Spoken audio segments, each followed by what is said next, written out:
అదే RTV app వార్తల్ని క్షణాల్లో చదివే అవకాశం ఉంటుంది. ఒక న్యూస్ పేపర్, ఒక టెలివిజన్ ఛానల్ మీ చేతుల్లో ఎప్పుడూ ఉంటాయి. హలో సప్తి గారు, ఎలా ఉన్నారు? మేడం బాగున్నాను, మీరు ఎలా ఉన్నారు? నేను బాగున్నానండి.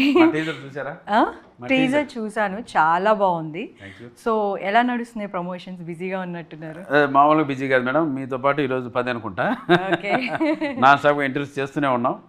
ఫైనల్లీ ఈ సినిమా ఇచ్చే ఎనర్జీ మళ్ళీ ఇంకా ఉంది రిలీజ్ కాబోతుంది కదా మూవీ, ఎలా ఎక్సైటెడ్గా ఉన్నారా? బాగా షూర్గా మేడం. అంటే చాలా కాన్ఫిడెంట్గా ఉన్నారా?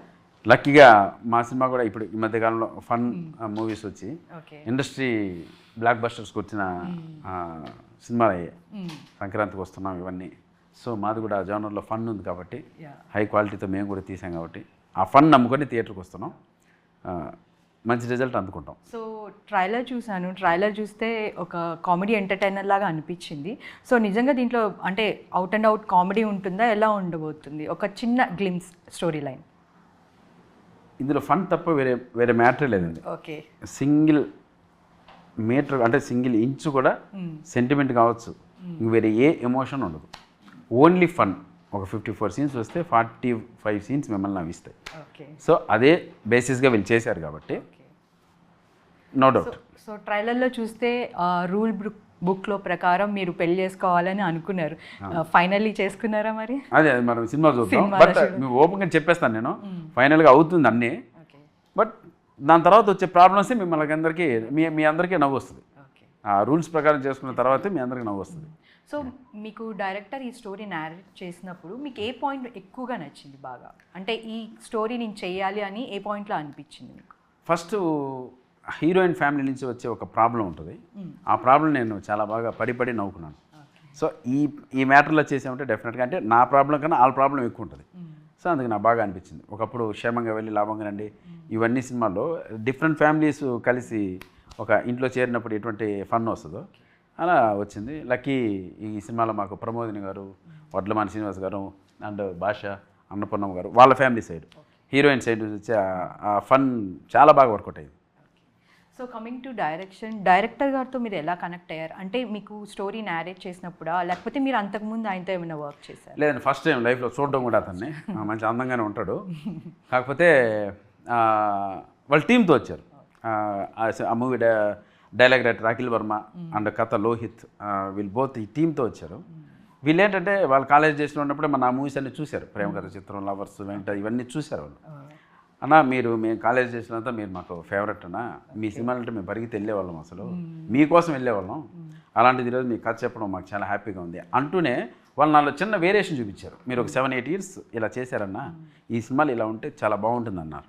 వాళ్ళు నా గురించి అంత క్షుణ్ణంగా ఆలోచించి ఇలా క్యారెక్టరైజేషన్ చేసి నా దగ్గరకు వచ్చినప్పుడు డెఫినెట్గా పైగా లేటెస్ట్ జనరేషన్ వీళ్ళందరూ చాలా హ్యాపీ అనిపించింది. సో డన్, అంతకన్నా ఏం కావాలి మనకు కూడా, ఇటువంటి స్క్రిప్ట్ ఇటువంటి యూత్ కావాలి, చేసేసాం. So coming to Priyanka Sharma, so తనతో వర్క్ చేయడం ఎలా అనిపించింది? ఫస్ట్ టైం చేస్తున్నారా తనతో? అవునండి, ఫస్ట్ టైం చేస్తున్నాను ఆ అమ్మాయితో. నిజంగా అమ్మాయి ఈ సినిమాకి మెయిన్ ఒక లీడ్, ప్లస్ మెయిన్ లీడ్, ఒక మెయిన్ ఎనర్జీ కూడా. ఆ సైడ్ నుంచి వచ్చే కామెడీ అని చెప్పాను కదండి.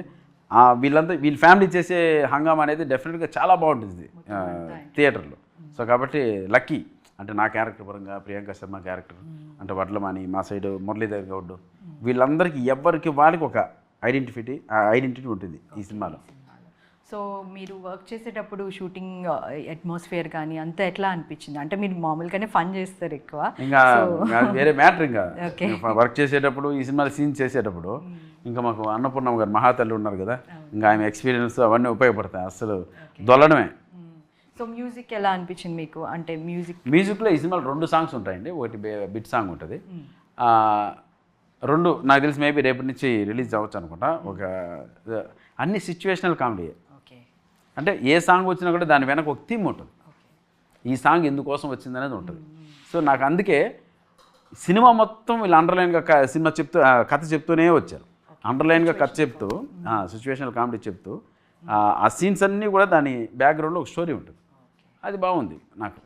సో ఇప్పటివరకు మీరు అన్ని కామెడీ మూవీస్ తీశారు కదా, సో ఫ్యూచర్లో ఏమైనా యాక్షన్ ఓరియంటెడ్ ఇలా వేరే జానర్ ఏమైనా ట్రై చేసే ఛాన్సెస్ ఉంది? కమర్షియల్ అన్ని సప్తగిరి ఎక్స్ప్రెస్, ఎల్ఎల్బి వాటిలో యాక్షన్ కూడా చేసాం కదండి. సో అలా ఆ జోనర్ నుంచి బయటకు వచ్చి ఫుల్ లెంత్గా ఒక చేయాలి, దొరికితే చేద్దామా చేయమని సెకండరీ విషయం, కథలు దొరకాలి అది. సో ఈ మూవీ ప్రొడ్యూసర్ కానీ ప్రొడక్షన్ వాల్యూస్ గురించి చెప్పండి. మేమే అండి ప్రొడ్యూసర్లు, నేను మా అభిలాష్ మేమే ప్రొడ్యూసర్లు. అంటే మా ఫ్రెండ్స్ అందరినీ తీసుకొని చేసిన సినిమా పర్టికులర్గా. కాబట్టి మా బాబు అన్న ఒక ఆయన ఉన్నారు, సో వాళ్ళ హెల్ప్తో మేమంతా సినిమా చేయడం జరిగింది. సో యాక్చువల్గా అంతా అన్ని మేమే చూసుకున్నాం everything. Okay. So coming to your personal thing, అంటే మీరు చిన్నప్పటి నుంచి యాక్టర్ అవ్వాలనుకున్నారా, లేకపోతే మూవీస్లోకి రావాలనుకున్నారా, లేకపోతే ఏమన్నా వేరే అంటే ప్రొఫెషన్? ఒక ఇంటర్మీడియట్ స్టేజ్కి వచ్చిన తర్వాత డైరెక్టర్ అవ్వాలనుకున్నాం. కొన్ని 2-3 సినిమాలు చూసి బాగా ఇన్స్పైర్ అయ్యాం. భారతీయుడు, ఒకే ఒక్కడు, సింధూరం, ఇవన్నీ చూసి బాగా ఇన్స్పైర్ అయ్యాం. దాంతో డైరెక్టర్ అవ్వాలనుకుని వచ్చాం. యాక్సిడెంటల్గా ఆర్టిస్ట్ అయ్యాం, ఇంత దూరం ప్రయాణించాం అంతే. అంటే 24 క్రాఫ్ట్స్ ఉండగా డైరెక్షనే ఎందుకు ఎంచుకున్నారు మీరు? అప్పట్లో రెగ్యులర్గా వచ్చే సినిమాలు కాకుండా కొన్ని డిఫరెంట్ సినిమాలను ఇష్టపడేవాడిని. అందరూ ఇష్టపడేవాళ్ళు, బట్ మనం దాని గురించి అనాలిసిస్ తప్పు రైట్ చేసేవాళ్ళం. భారతీయుల సినిమా ఎలా ఉంది, ఒకే ఒకటి ఎలా ఉంది, సింధూరం ఎలా ఉంది, వీటి గురించి అనాలిసిస్ చేసేవాళ్ళం. అంటే అప్పుడు అంత మెచ్యూరిటీ లేకపోయినా ఏది బాగుంది ఏది బాగాలేదని కొంచెం మాట్లాడుకునే కానీ అట్లా మాట్లాడే నాలెడ్జ్ ఉంది అనుకున్నాను. అందుకోసమని డైరెక్షన్ డిపార్ట్మెంట్ ఎందుకు. సో డైరెక్షన్ డిపార్ట్మెంట్ నుంచి ఇమీడియట్గా మీరు బొమ్మరిల్లో కూడా ఒక క్యారెక్టర్ చేశారు కదా, సో ఎట్లా జంప్ చేశారు దానికి? అంటే దాని జనరల్గా చిత్తూరు నుంచి నేను రావడం, ఆ లాంగ్వేజ్ ప్లస్ నా మాట తీరు కొంచెం నవ్వు రావడం, నా బాడీ లాంగ్వేజ్ ఇవన్నీ చూసి సరిపోతాడని, నాలో నాకు కామెడీ కనపడకపోయినా నా ప్రవర్తన నా ఇది ఎదుటి వాళ్ళకి కామెడీగా కనపడింది. అందుకని ఇతను సెట్ అవుతాడని పెట్టారు. సో అలా 4 ఆర్టిస్ట్ని వాళ్ళు చూశారు, నేను చూసుకోవాలి అది. సో అంత కామెడీ ఇంత ట్రాక్ అది నడుస్తున్నప్పుడు సడన్గా మీరు మెయిన్ లీడ్లో చేయాలని ఎందుకు అనిపించింది మీకు? అవకాశం వచ్చింది. ఓకే. ప్లస్ అప్పటికి ఒక 6-7 ఇయర్స్ అయిపోయింది నేను కంపెనీగా చేసి.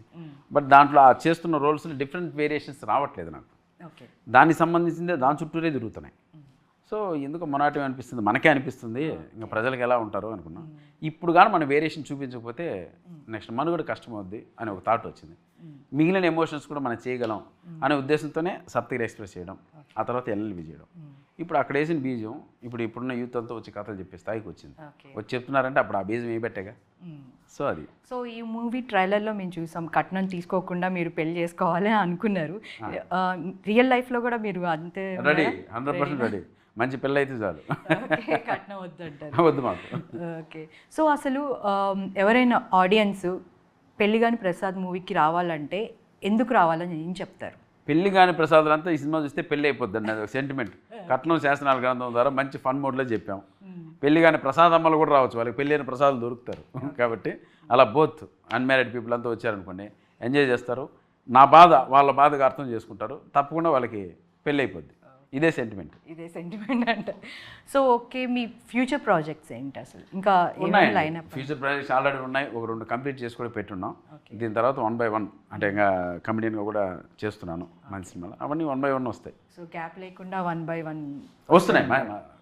డిఫరెంట్ మూవీస్ చేస్తున్నాం, బట్ నన్ను నేను ఇంకా ఎలివేట్ చేసుకోవడానికి ఇటువంటి సినిమాలు. జనరల్గా తీసుకుంటే ప్రేమ కథా చిత్రంలో మీ కామెడీ అంటే హైలైట్, ఇప్పటికీ జనాలు పడి నవ్వుతారు. అలాంటి కామెడీ ఈ మూవీలో ఎక్స్పెక్ట్ చేయొచ్చు అంటారా? దట్ రేంజ్ ఆఫ్ కామెడీ, అటువంటి రేంజ్ ఆఫ్ అంటే ఆ సిచ్యువేషన్స్, ఆ క్యారెక్టర్స్, ఆ జోనర్ వేరే. బట్ ఇది ఫ్యామిలీ జోనర్ కాబట్టి, బట్ ఈ ఫ్యామిలీలో మీరు చూసే క్యారెక్టర్లన్నీ రెగ్యులర్ లైఫ్లో మీ ఇళ్ళల్లో చూస్తారు. సో వీళ్ళు మీకు రిలేట్ అవుతారు డెఫినెట్గా. సో ఈ జోనర్ వేరే కాబట్టి, బట్ జోనర్ ఏదైనా ఫన్ కామన్. సో మీరు దానికి ఎలా నవ్వారో దీన్ని కూడా ఒక 5-6 సిచ్యువేషన్స్ నేనే నవ్వుకున్నా, కమెడియన్గా నేనే నవ్వా, అరే భలే వర్కౌట్ అయింది అని నేనే నవ్వుకున్నా. First impression always best impression. First time యావెడ్లో చూసినప్పుడు నేను ఒక 5 చోట్ల బాగా నవ్వుకున్నా, నాకు అక్కడ కాన్ఫిడెన్స్ వచ్చేసింది. సో అంతే. సో ఫైనల్గా మీ ఫ్యాన్స్ కానీ మీ మూవీకి వచ్చే ఆడియన్స్ కానీ ఏం చెప్తారు? రండి, నవ్వుకోండి, నేను మీకు ఫన్ గ్యారంటీ ఇస్తున్నాను. సో ఇప్పుడు ఫన్ మోడ్ నడుస్తుంది సినిమా మొత్తం. సో ఈ సినిమా నేను మిమ్మల్ని నవ్విస్తాను, రండి, నా కోసం రండి. థ్యాంక్ యూ సప్తగిరి గారు, థ్యాంక్ యూ సో మచ్. మరిన్ని వీడియోస్ కోసం ఛానల్ ని సబ్స్క్రైబ్ చేయండి, లేటెస్ట్ అప్డేట్స్ కోసం వాట్సాప్ ఛానల్ ని ఫాలో అవ్వండి. ఆ లింక్ డిస్క్రిప్షన్ లో ఉంది.